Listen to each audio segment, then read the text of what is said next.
तो विवेकानंद ने अपोज किया था किसी भी प्रकार का इंडिविजुअल सोशल बैरियर को, जो कि किसी इंडिविजुअल के इनिशिएटिव को, यानी अगर कोई प्रयास कर रहा है कुछ नया करने का, क्योंकि उस समय समाज काफी रूढ़िवादी था, जो पहले से प्रथा चल रही है वो भी चलते आ रही है, और ये कहा जाता था ये परंपरा है, ये अनुशासन है, ये तो ठीक है।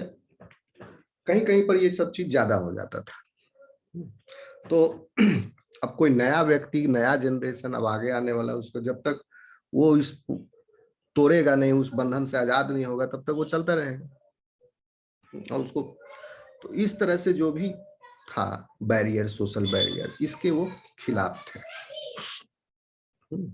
क्योंकि इस तरह के बैरियर से सोसाइटी में ग्रोथ नहीं हो पाता है, क्योंकि पहले से जो चली हुई मान्यताएं, ऑर्थोडॉक्सिसिटी जो चल रही है, उसकी वजह से सोसाइटी तो वैसा का वैसा ही बना हुआ है। जैसे दहेज प्रथा का उन्मूलन अगर ना हो तो सोसाइटी में जो ये दहेज की वजह से जो अत्याचार हो रहा है महिलाओं के ऊपर, वो वैसे के वैसे ही बना रहेगा, लाख कानून बना लीजिए तो मोर और लेस ऊपर नीचे ही स्थित थोड़ा बहुत होगा। तो इस प्रकार से बना हुआ है, समझ रहे हैं। तो इन सोशल बैरियर्स को हटाने की जरूरत है, ये सब। तो अब कोई नया व्यक्ति इसमें से इनको अगर आगे बढ़ता है कि नहीं हम नहीं लेंगे दहेज, हम इसके खिलाफ है, वो है, तो उसको अपोज करने की जरूरत नहीं है। अगर फिर सोसाइटी उसको अपोज करता है तो सोसाइटी जो है फिर वो, इसका उन्होंने विरोध किया था स्वामी विवेकानंद। तो सोसाइटी खुद ही अपने ग्रोथ के अगेंस्ट है, तो कोई तब्दीली आएगी नहीं, पहले से जो चल रहा है वैसा ही जो चलता रहेगा। तो उन्होंने ये महसूस किया था कि सोशल अपलिफ्टमेंट जो है that can be attend bye coordinating social liberty with social equality. कहने का मतलब सोशल लिबर्टी मतलब सामाजिक स्वतंत्रता, और सोशल इक्वलिटी मतलब सामाजिक समानता। तो समाज का जो उत्थान है, अपलिफ्टमेंट है, वो तभी हमको प्राप्त होगा जब समाज में स्वतंत्रता के साथ साथ समाज में समानता भी हो, तब होगा। पहला तो एक स्टेप है सोशल लिबर्टी, वो तो अचीव हो गया हमको, सोशल लिबर्टी स्वतंत्रता है, लेकिन सोशल इक्वलिटी नहीं प्राप्त हो पाया अभी तक। तो यह परिकल्पना स्वामी विवेकानंद ने बहुत पहले ही कर दी थी, और कहा था जब ये दोनों चीज आ जाएंगे, यानी समाज के अंदर जाति पाति, ऊंच नीच, गरीब का यह भेदभाव ना रहे, तब दो तरह की बातें हैं।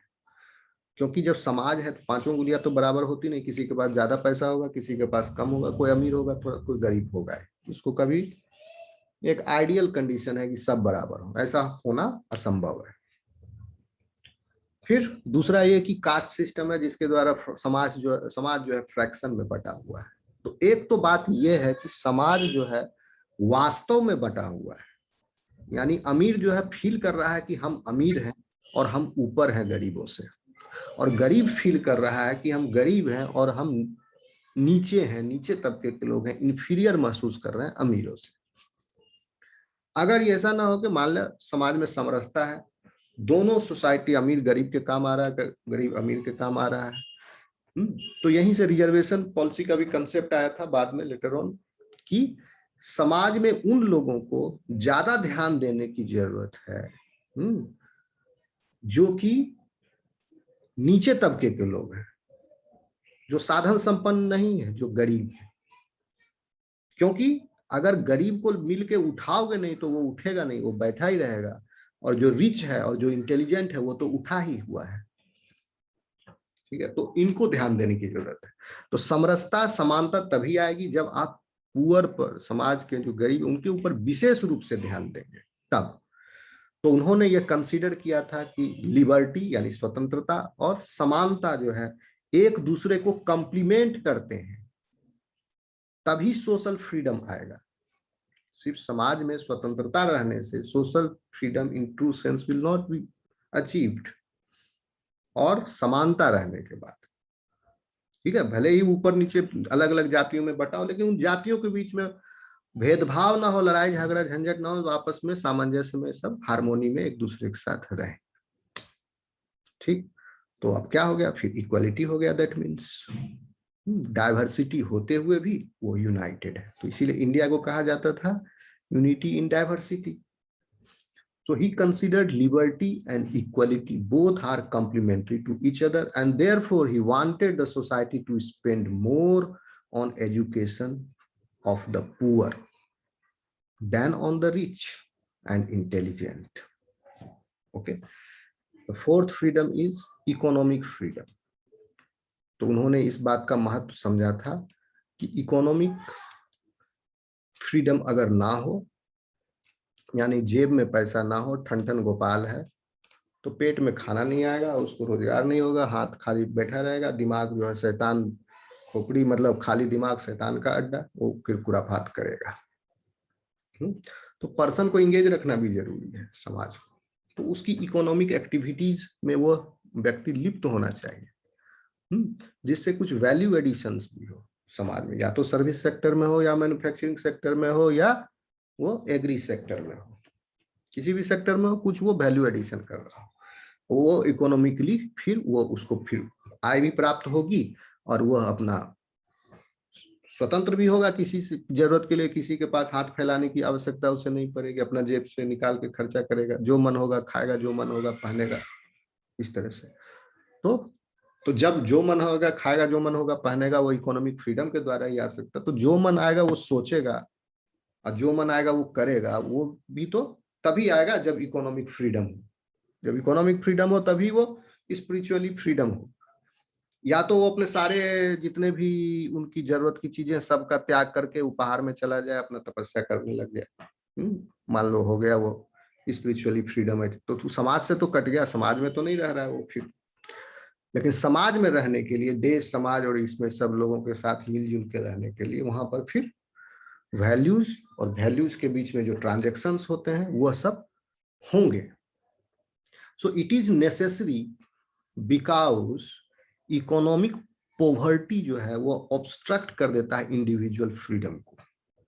और विवेकानंद, स्वामी विवेकानंद ने इस बात पर बल दिया था कि interrelation between material freedom and individual happiness is there. इनके बीच में एक इंटर रिलेशन है। सभी लोग आध्यात्मिक रूप से, मतलब इन सब भौतिकवादी वस्तुओं से ऊपर नहीं उठ पाते हैं। समाज के जो आम जन है वह, उनको अगर कोई वस्तु आप दोगे, जैसे आपको कोई गिफ्ट देगा, तो आप जरूर खुश होगे।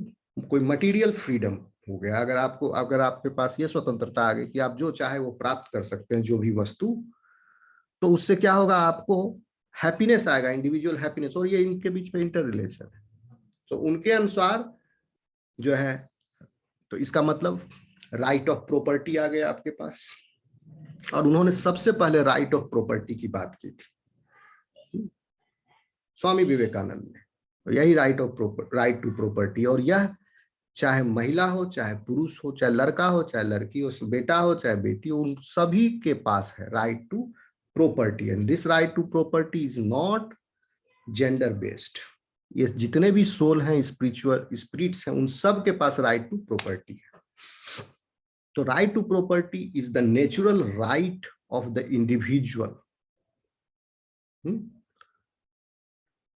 तो यहां पर उनके कहने का मतलब ये नहीं था राइट ऑफ प्रॉपर्टी में कि किसी का प्रॉपर्टी पर जाके जबरा दखल कर लिए, ये मतलब मत निकालना। ठीक है, इनका जो कंसेप्ट था वो इकोनॉमिक फ्रीडम से रिलेटेड है। And this economic freedom is not based on exploitative instinct of the individual. तो किसी को शोषण करके जो प्रॉपर्टी या धन जमा नहीं कर रहे, वह जिस भी माध्यम से धन प्राप्त करे उसमें किसी का भी इकोनॉमिक फ्रीडम हैम्पर ना हो। जिसके साथ ट्रांजैक्शन किया वो, जिसको वो बेचा यानी विक्रेता बना, जो क्रेता और विक्रेता दोनों का इकोनॉमिक फ्रीडम जो है बरकरार रहा, किसी का हैम्पर नहीं हुआ, कोई किसी को नहीं ठगा। ओके, तो इस प्रकार से इकोनॉमिक फ्रीडम अगर होगा, सब कुछ देश का विकास, सोशल फ्रीडम आएगा, इंडिविजुअल फ्रीडम होगा, ठीक है, स्पिरिचुअल फ्रीडम भी होगा तो क्या होगा, लोगों के पास फ्रीडम इन ट्रू सेंस होगा और देश का सही मायने में स्वतंत्र होगा और समाज भी स्वतंत्र होगा और देश का एक स्वस्थ निर्माण हो सकेगा, स्वस्थ समाज का निर्माण हो सकेगा। Okay students, so concept of equality we will see later, right? कुछ पूछना है आपको?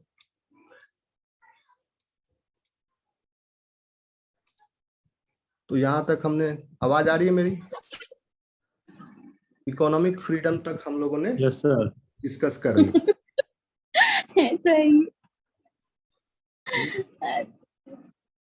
कोई जोक तो नहीं सुना है? कौन हंस रहा है? ठीक है, चलो आज क्लास हो गया, नेक्स्ट संडे पढ़ेंगे या नेक्स्ट संडे ये पार्ट सेमेस्टर 2 जैसा होगा हम इन्फॉर्म करेंगे। ओके, तो इसमें स्वामी विवेकानंद का भी देखो थ्योरीज भी पूरा नहीं हुआ, पहला ही थ्योरी पढ़ रहे हैं अभी हम लोग। इकोनॉमिक फ्रीडम तक पढ़े, फिर concept of equality, socialism, caste, democracy, उसके बाद थ्योरी ऑफ रेसिस्टेंस, ह्यूमनिज्म, और फिर हम इतना के बाद हो जाएगा स्वामी विवेकानंद का थ्योरीज खत्म। फिर हम स्वामी विवेकानंद का फिलॉसफी पढ़ेंगे, और फिलॉसफी उनका क्या है, फिलॉसफी और थ्योरीज का अंतर हम पहले ही बता दिए। कौन है भाई? उसको हम तो उसमें फिलॉसफी में बहुत सारा फिलॉसफी है, तो वो सब देखेंगे। फिर एजुकेशन में उनका क्या फिलॉसफी था वो हम देखेंगे, एजुकेशनल फिलॉसफी बहुत, इसको भी डिटेल से देखेंगे।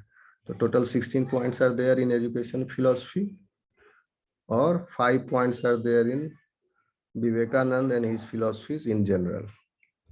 ओके स्टूडेंट, नेक्स्ट क्लास में मिलेंगे। Till then bye bye, take care. Yes.